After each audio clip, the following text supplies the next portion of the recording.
Hey guys, it's James, and this is Descent. This is my first video I've ever done. So, basically, this channel is just about random ideas that I get about things. Like, the Earth Mandelbein. And I know that might sound kind of weird, and it is kind of weird, but let me just look it up real fast.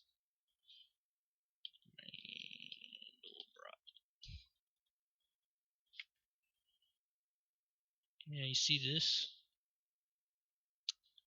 Yep, it's a Mandelbrot. It's basically a fractal. So what a fractal is the more you zoom in on it, the more detail you get. I mean, like if you zoom in on this picture, like right here, then it might look like this. And then if you keep zooming in, you'll keep getting more detail. So anyway,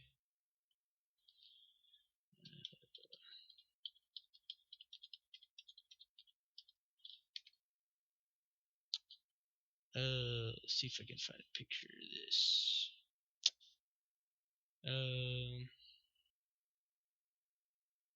I don't know. See if I can find one. If not, I can just draw it in paint.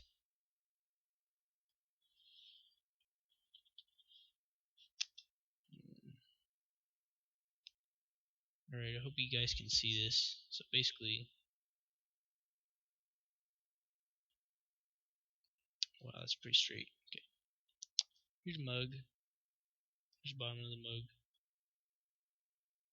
And basically, if you'll notice at the bottom of your mug, if you get just the right angle, you'll see like light refracting in like a bean shape. So it's like,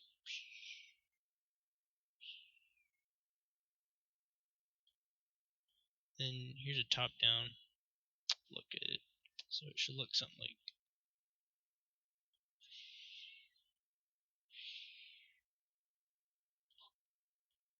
and basically it should resemble this shape right here.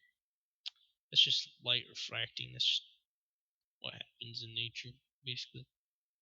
So anyway, Earth Mandelbein. So this took a while to set up. Took like a whole day because it's just difficult to make it work because Google Earth's not really designed for this kind of stuff. So anyway, you'll notice here's a Mandelbein, and I put it on the Earth. So what does this have to do with anything? Well, basically, it's my Blackhole Theory. So here's a paper I got. So it says, look into a mug under a lamp. Do you see this shape? It has a bean shape. Mandelbrot bean. Refraction. What if there are one of these at the center of every black hole?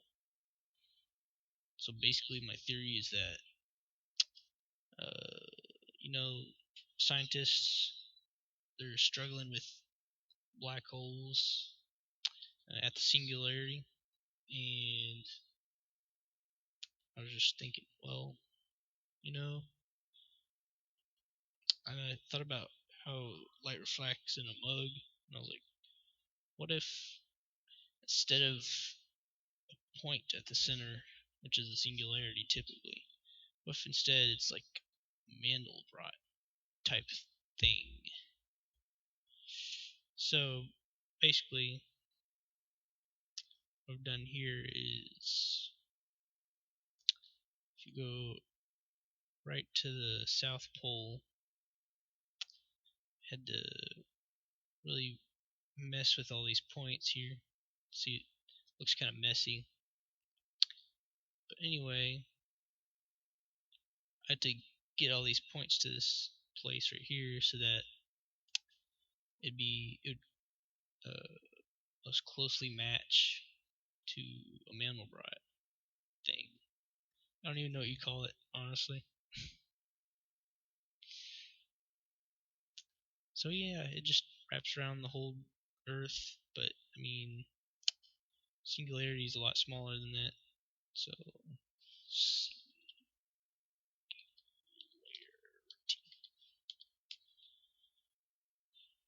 yeah, there's also another singularity about technology and like basically artificial intelligence is gonna like take over the world or whatever. So that's pretty cool. A hypothetical point in time at which technological growth becomes uncontrollable and irreversible. But that's not what I'm talking about. I'm talking about for black holes. Black holes. So it's basically the ultimate no man's land. Now, what does that mean? A place where matter is compressed down to an infinitesimally tiny point, and all conceptions of time and space completely break down. It doesn't really exist. So, yeah, there's a bunch of different parts of the black hole. Here's a more in-depth graph of a black hole. Black holes are pretty interesting, I think. Yeah.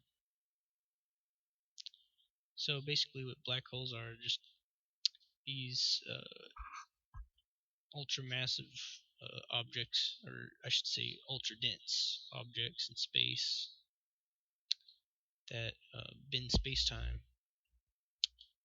and basically, uh, typically, space-time is represented as like a fabric, and essentially a black hole is might as well be like a big hole in the fabric of space-time. It's just very curved space-time. So it's not, I guess you could say it's a hole, but yeah, anyway, it just curves really steeply. And we don't really know what happens at the singularity, but if we found out, it could, solve the theory of quantum gravity. And well, it's not a theory, but I mean, anyway, it could have implications for the theory of everything. That would, change a lot. So I don't know if this will amount to anything, but I just thought I'd throw out an idea, because why not? So yeah, this has been James on Descent, and that's all. Thank you.